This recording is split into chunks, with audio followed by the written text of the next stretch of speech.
Hi, viewers. Have you ever find yourself in a situation where your password in social media has been compromised? And do you know there's a way, even though another person, another party knows your password, they will not be able to hack into it? How and why and what? Stay tuned to find out more.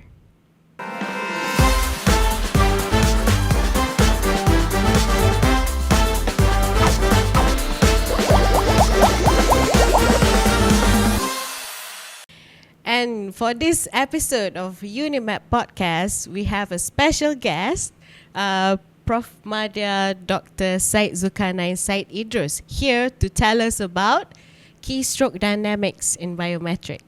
Okay, so first, we would like to get to know you, Doctor. Tell us a bit about yourself. Okay, thank you, Christina. Thank you for inviting me to this session. My name is Syed Zulkarnain, Syed Idrus. I'm an associate professor in UniMAP. So I did my PhD in Normandy, France. So this is where I developed the interest and also skills in computer security. As you mentioned earlier, there is a solution that we are proposing, which is the biometrics. Okay, so when we talk about biometric, I think most of us, the only knowledge we know about biometric only revolves around maybe fingerprint, or maybe if you are a movie enthusiast, you can notice that sometimes they show that you use your iris recognition, using your iris and whatnot. So can you explain to us what is actually biometric? Okay, yes. Most people, when they talk about biometric, the most common way of identifying is using a fingerprint or iris. So biometric is actually derives from a Greek word. There are two words there. It's bio and matrix. So bio means life, matrix means measurement. So biometric is what we carry with us, the identity. So everyone is unique to a person is very unique. They have their own identification. Biometric stands for life. Life and also measurement. Life and also measurement. Okay, so you measure things using a human, whatever the human, the trait the human possess. Okay. Exactly, because you you have your certain identification with you. It's a unique identification. For example, like fingerprint. Research shows that about 99.9% accuracy. It can match between the template of the user and also its identification. Right. So how does a person, how does a biometric actually authenticate a person? What is the process? Like how the process actually works? Okay. The process of authentication is that first the system needs to have a database, a template. We call it a template, meaning that they need to have a template. And then when authentication process comes in, it authenticates to match with what we have given with the template that we have. So that's how authentication works. Okay, right. And so, are there many types of biometric? It's good that you asked that question. Yes. Yeah, because right now we only know fingerprint, iris, and are there other types of biometric? Actually, there are quite a number of biometric modalities that we have. Okay, the main, categories of biometric, there are three categories. Oh, there are three categories of biometric. Yes. Okay. Number one, we call it morphological biometric. Okay. So this is got to do with our physical appearance. I see. Physical appearance. Yes, such as fingerprint, iris, your ear, your nose. Even your ears. Yes. Okay. Ear is also part of biometric identification. Your nose, your lips. Okay. So there are a lot of things that how biometric can identify. The second category is called behavioral biometric. Behavioral. Yes. Okay. So this is what I am working on actually. Behavioral biometric means user have certain characteristics, their behavior, in the sense that the way they walk, Oh, even the way they walk. The way they walk, user have their own way of walking. Some people will walk straight up. Some people may walk in slow motion. They might bend a bit when they are walking. So that is called gait. G-A-I-T. G-A-I-T. It's a gait recognition, meaning identifying a user by the way he or she walks. Oh, that is very interesting. Yes. So there are people working on that area as well. Okay. And then you have the way you sign. Oh, your signature. Yes, signature is a form of behavioral biometric. And then your voice is also your behavioral biometric. And the one that I'm working on is called keystroke dynamic. Keystroke dynamic. So this falls under behavioral biometric. Yes, as well. keystroke dynamic is identifying you by the way you type on a keyboard. Oh, because nowadays we rarely write anymore, right? Yes. So we're moving towards typing. Everything we use is we type a lot. Yes. Even when you want to hack, you hack by typing Yes. in passwords and That's whatnot. right, yes. Okay. So I have a question. I'm very interested about the signature. Can you really catch someone if they forge your signature? Okay, so when someone sign Yeah. digitally, by right, in order to authenticate, they should need to have the actual way of signing. Okay. So how authentication work is to match. If you watch James Bond film, I can't remember what film it's called, but it has a fingerprint, Okay. whereby it takes someone's fingerprint and then they try to match the identity of the person. Alright. So same goes with signature. You need to have a template whereby when someone signs, they have certain style of signing. It may look the same, but there is some differences in terms of its shapes or the way that you sign. Oh, the way where you start your, maybe the capital T, or maybe the way you start your letters. Yeah, it's the style of Ay. kind of writing. Even maybe the press on the ink. Yes, you can have also Ay. to test on the Okay. pressure. So that is very interesting. Ah. So now we are moving towards keystroke dynamic. How does it work? How does keystroke dynamic works? Okay, keystroke dynamic is actually records your typing rhythm. So I when you type on the see. keyboard, there is a software that captures the way you type in terms of milliseconds. So In terms of milliseconds, yes, the it's precision that is accurate. the Okay. precision goes into as low as into milliseconds to know the way on how you type. So it captures your rhythm.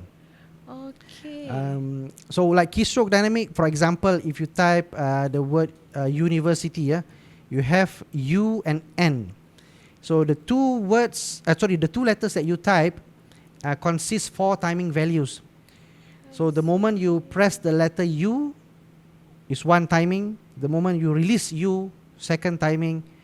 The moment you press N, 3rd timing. And then the moment you release N is the 4th timing. So it captures between 2 letters. It goes across the entire passphrase or sentence.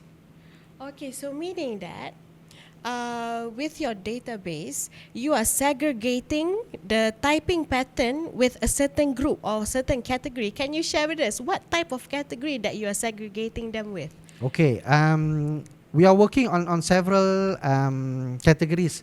For example, the most common we can say based on gender. Based on gender. Okay. Oh, that is very interesting. So Okay. the idea is to capture to segregate the typing pattern as far as possible. There is what we call a hyperplane, meaning there is a middle line Okay. between two sets of data. So the idea is to have the separation or segregation as far as possible. I see. The further the data is, the more accurate the system. So if it's close by towards the middle line, which we call hyperplane, meaning the system were unable to recognize whether it belongs to a male or a female. Okay, so it's to say that female and male, they have different pattern of typing, is it? Yes, based on what we Okay. have studied in terms of the timing the speed of Right. writing, the speed of typing, and then the way they type between two keys also Okay. different. But system will not be able to recognize, for example, if a male who types maybe soft in a sense, it may recognize as a female pattern. Same goes with ladies, when they type, if they are more aggressive, so the system may think it belongs to a male pattern. Okay. So that is what we have to So that do. is the what we call the gap there. We Yes. see a gap there because we can't be really accurate, because maybe in some female they have very strong character and some male have very soft character to it. So they can replicate be typing like a female and typing like a male. As I mentioned earlier, because of the data segregation, Okay. the data may be close to the hyperplane, meaning that this set of data could belong to another category. Yeah. So the second set of data could belong to another set of category. Okay. So that is what we have to do. We have to actually train the system. Okay. System needs to so be the trained. database must be trained, and right now, the approximate number of the database that you have, how big is it? The one that I have collected personally is about 11,000. 11,000. Okay, data. we would like to know the demography, the demography of the data that you're collecting. Are they Malaysian, strictly Malaysian, or maybe you have people around the world in the 11,000? Okay. That data I collected when I did my PhD in France Okay. between 2011 and 2015. Mm-hmm. So the data were collected in both France and Norway. France Because and Norway. my main okay. supervisor located in France, my co-supervisor is located in Norway. So we had a joint supervision. So the data were collected. The data was collected in both countries, but from various people from various background. They come from other parts of the world as well. Alright.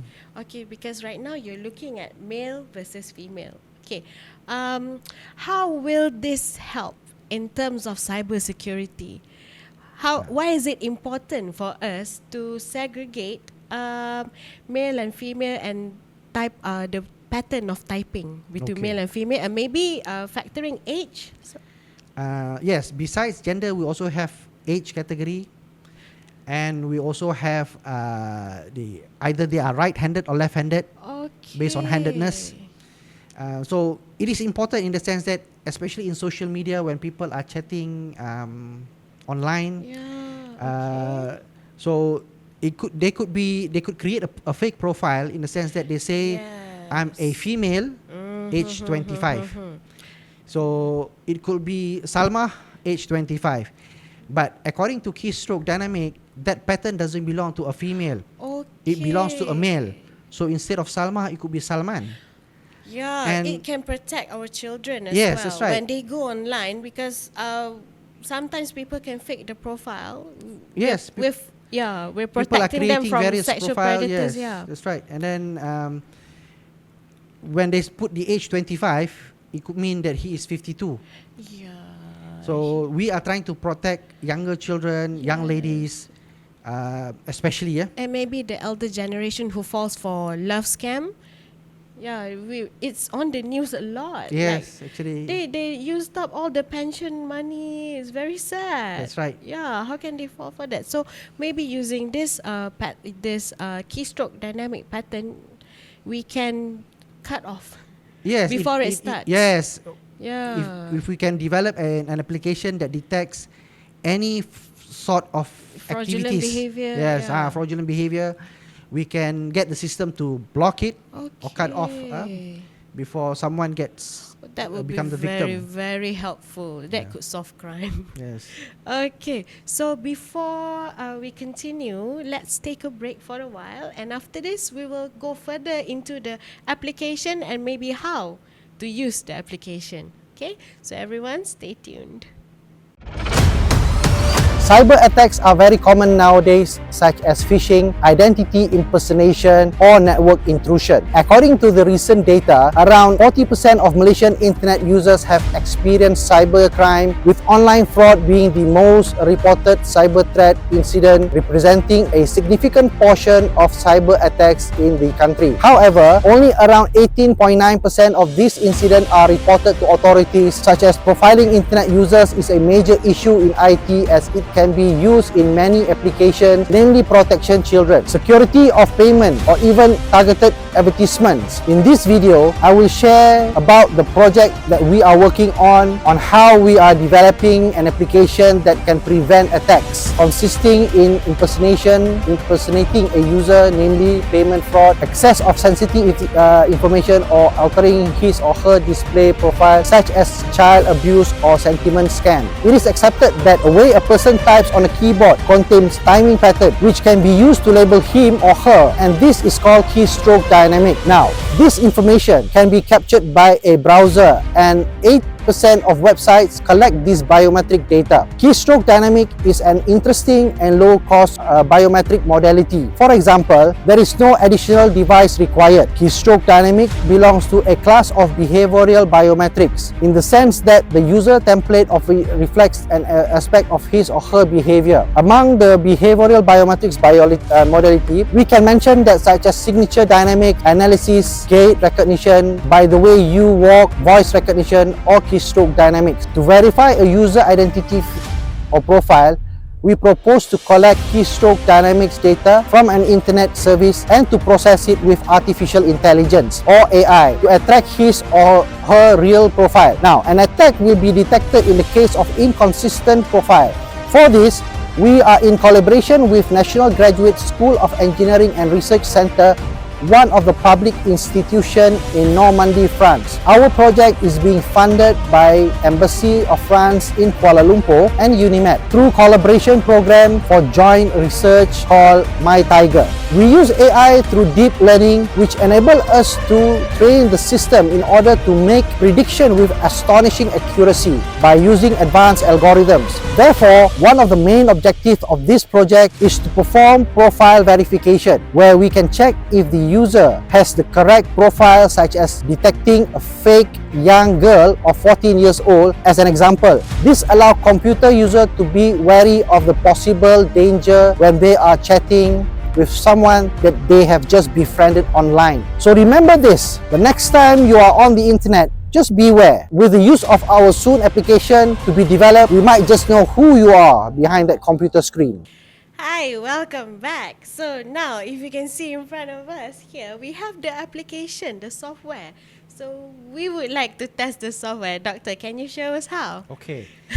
Initially, I've already typed using the application. So this is an in-house software developed by the French team I see. and Cicon in Caen, Normandy, France. So we use this data to actually collect the data and also to do some testing. So at this stage, I can show you how the software works. Okay, so show I've us. typed a passphrase called university. Okay, so the password here is university. Yes, and it says you are Syed. So it recognizes my typing pattern. Okay, I would can you see that? Yeah. Okay, can the viewer see that?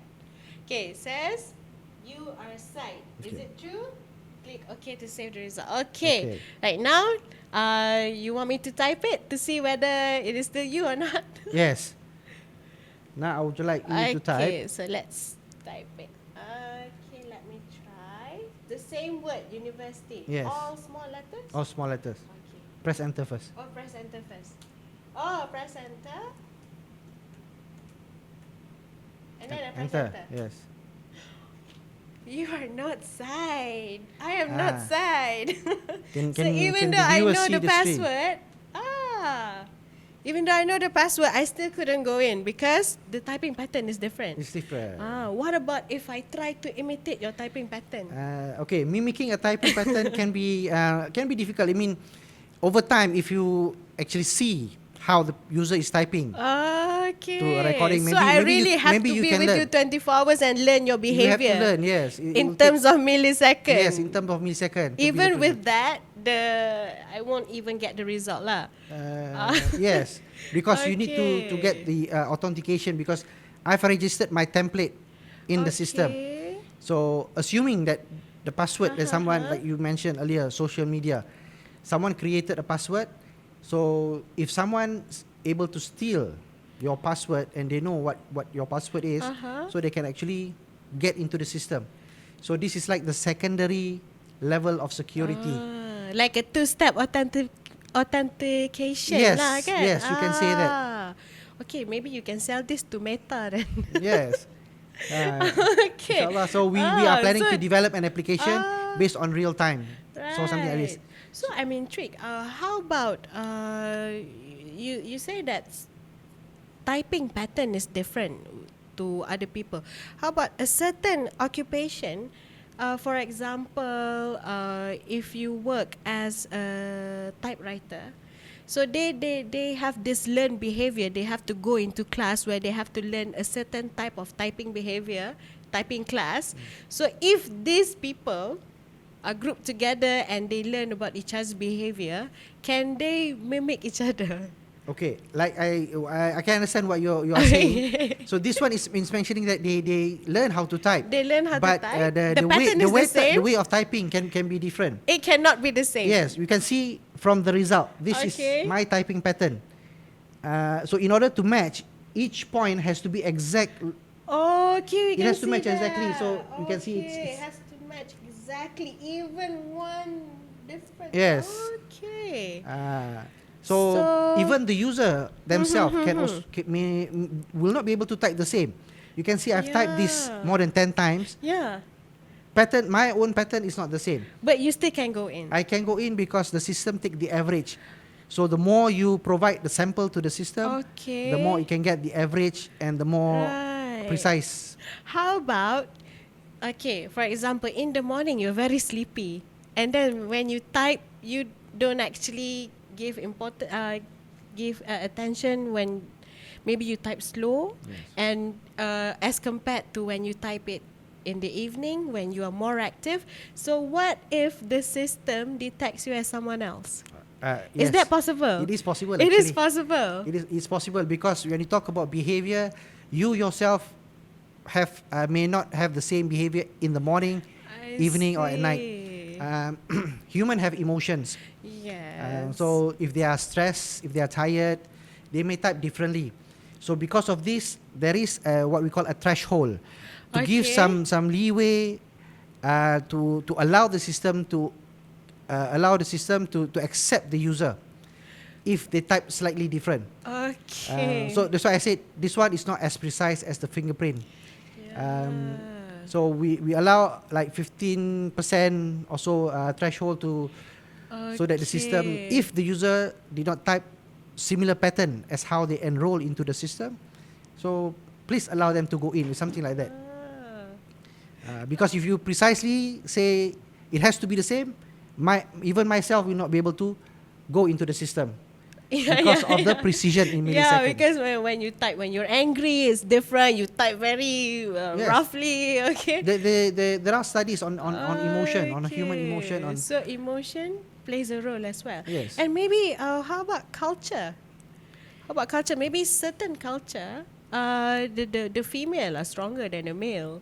So would that factor as well? it could play a role as well in terms of the size of your fingers, the way the you size of the type. finger. Okay.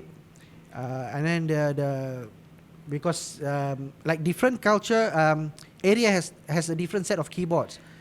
Yes. For example, this one is QWERTY keyboard.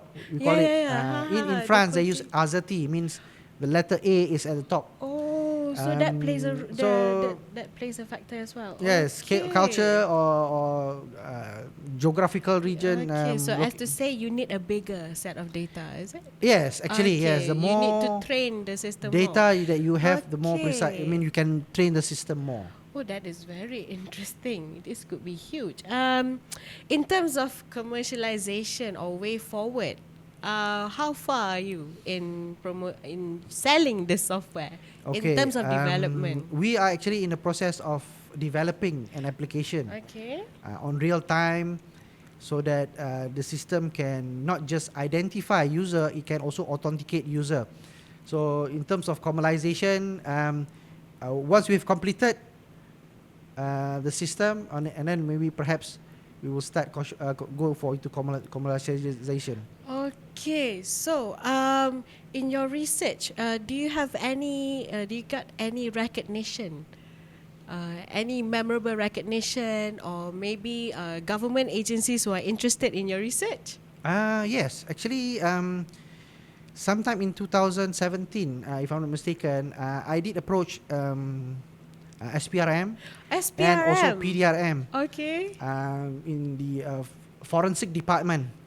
So I brought the system with me, and to see how can I be or myself and my team be an assistant to the agency, because they are combating with the cyber crimes. Yes. So this can help, especially in also computer forensic. Oh, so this is computer forensics. Okay. So we have in front of us here, we have a few medals that, how about you show us? What is Okay. this? These are the medals whereby I participated in exhibitions. Okay. Thing that you want to show us here? Yes, this one I participated in an exhibition in Poland. Oh, in Poland. It was in Warsaw. So these are some of the recognition whereby the panel of juries they actually accepted, in a sense that they see the value in this product, because nowadays we are moving into digitalization, so you can see that everything is now at your fingertips. Yes. That we need to help to secure users, because there are a lot of cases whereby I think earlier you mentioned about the cyber crimes, Yes. the scams. Even recently, I think 2 days ago, I read Star online newspaper. There were cases whereby a company director was scammed almost 90,000 ringgit, and then on the 8th of March, school teachers scam of more than more than 200,000 ringgit. Yeah, government servants and even uniformed officers. Yes. Uniform officers got scammed as well. Yes, that's right. So this fact they use, maybe they use psychology Um, to scam people and Psychological aspect, perhaps, because but they usually have this modus operandi actually. The way that they scam, they will make a call and then they say, I'll transfer you to a police officer. About they your say case. that your for example, your phone number has reports in Yes, other states yes. stating that you're using your phone number as to scam other people, That's scam right. people for money. Yes. And the teacher that I mentioned was, I think, something about money laundering or something like that. 200,000. That is More a than huge 200,000. Oh. And the transaction is 21 transactions happen Okay, over a period of 21. time. This So- has been going on for a long time. Yes. So maybe if we have the system, we can cut off Yes, from we right can. at the beginning. We can have like a the front part of security. Okay. Yeah. So for scam cases in Malaysia, talking about in our court, how do they identify the scammers? Usually they use what? They identify using maybe digital footprint. What do we call it? IP something. Yes, like for now, when they detect, they may be able to detect the location, Just the location. where the IP address comes from. Okay. But in sense that to precisely find the culprit is it's hard to prove, in the sense that because they could use different devices, so we need some sort of proof. Yeah, in order even to- if we catch the perpetrator, it's very hard to convict them of the crime. Maybe because we don't have any proof. So, with using this software, maybe we have a database. We can say that, okay, you can't deny it's you because the typing pattern belongs to someone like you. Maybe can it help like that? Yes, if we can gather the culprit's way of typing, Ah. and then to try to match. Yeah, it's easier to convict them. Yes. Okay. So That will be very helpful yes. because a lot of the scammers, they got away. Just a slap on the wrist Yes. because we don't have enough evidence. Most of yeah, them got most away, of them, actually. yeah, because of the Because we have difficulty in proving, yeah. and then the victims also, in the sense that are actually playing a role, in the sense that by voluntarily they giving the money. voluntarily transfer the money. Yes, they only make over the phone yeah and yeah, maybe send a yeah, message. Yep. So if someone have any doubts, by right they should go to the Okay. to the police department. Right. So I really hope that your research can reach to the point of we are helping the government prevent all the cyber crimes as well. So do you have any final words that you would like to say to our viewers? Okay, to all viewers, thank you for watching. In order to try to not be the victim of cyber crimes or scams, stay alert. So hopefully the soon to be developed application will be able to help computer users especially. So we are working on several aspects to identify users. So as we discussed earlier, if they can be in real time, so hopefully we can prevent any mishap happening. Yeah. And if there is any certain circumstance that you feel very pressured when someone calls you saying that your name is tarnished and whatnot, don't hesitate to go to the nearest police station, right? Just make a report. Okay, save yourself, save your money. I think that's all the time we have today. Goodbye, everyone. Till next time.